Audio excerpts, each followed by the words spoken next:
Hai profesional, berjumpa kembali di channel saya John Alfonso, trainer profesional. Dalam serial video training finance for non-finance, saat ini saya akan sharing yaitu mengenali laporan kas. Laporan kas ya, yang harus Anda kuasai. Saksikan video ini sampai selesai.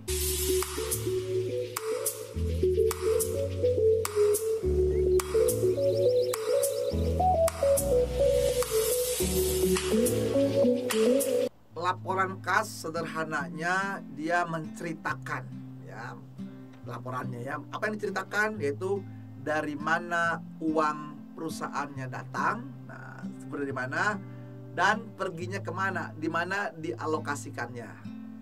Nah asal uang perusahaan tadi kan kalau Anda memperhatikan namanya dari neraca, di situ bisa dari pemilik modal atau shareholder.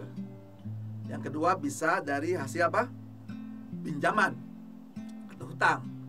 Atau yang ketiga bisa uang itu asalnya dari dari hasil perusahaan. Jadi laba yang ditahan. Ya, itu yang maksudnya pahami dulu sumber uangannya.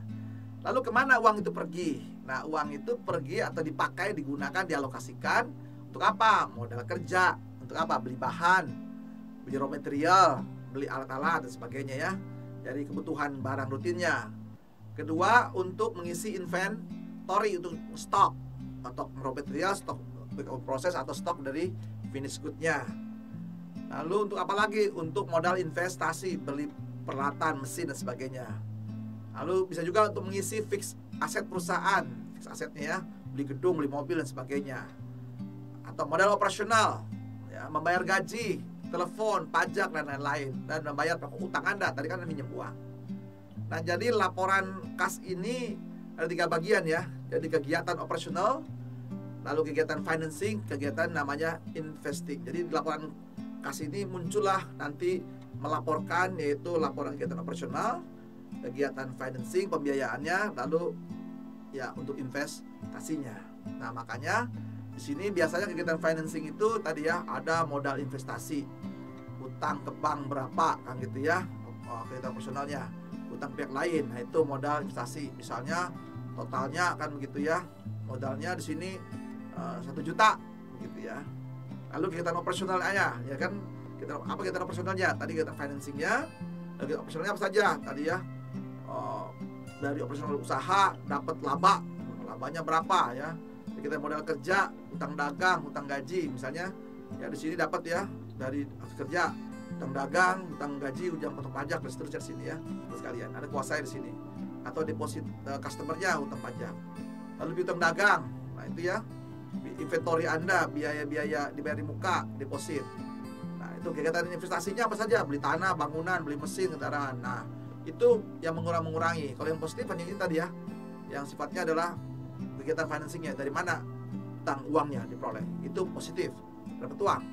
Lalu saksikan video ini sampai selesai dan selalu ingat subscribe, klik loncengnya, beri tanda like, kasih komen positif dan share video ini kepada sahabat-sahabat Anda lainnya dan mereka juga bersama sama dengan Anda dan sama-sama juga sukses.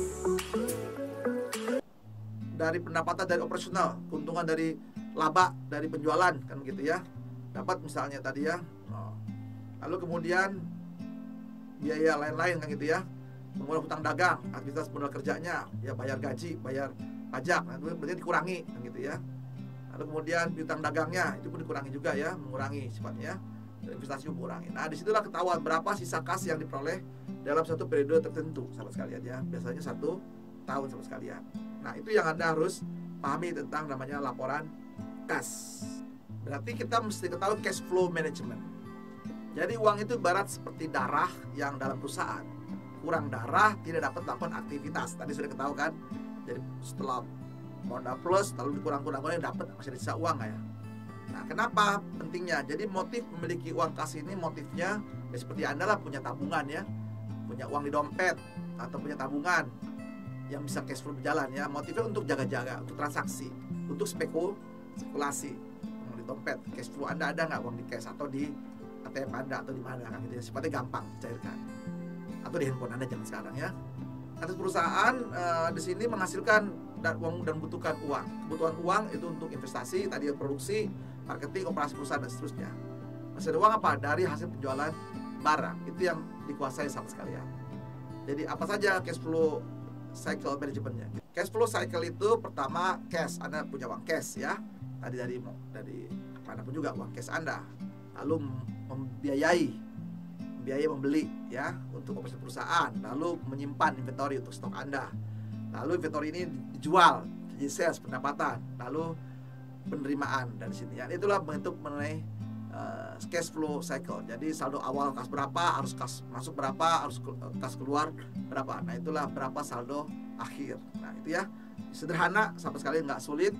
Yang penting yang buat bukan Anda, yang buat bagian keuangan sama sekali. Tapi Anda bisa lah membaca laporan keuangan khususnya mengenai cash flow. Jadi sahabat sekalian, sekarang Anda telah memahami ya laporan kas. Jadi jangan sampai bingung, yang ngerti ya. Walaupun Anda bukan keuangan, bukan background finance kuliahnya dulu, tapi Anda sekarang sudah memahami cara membaca laporan keuangan. Salam selalu, God bless you.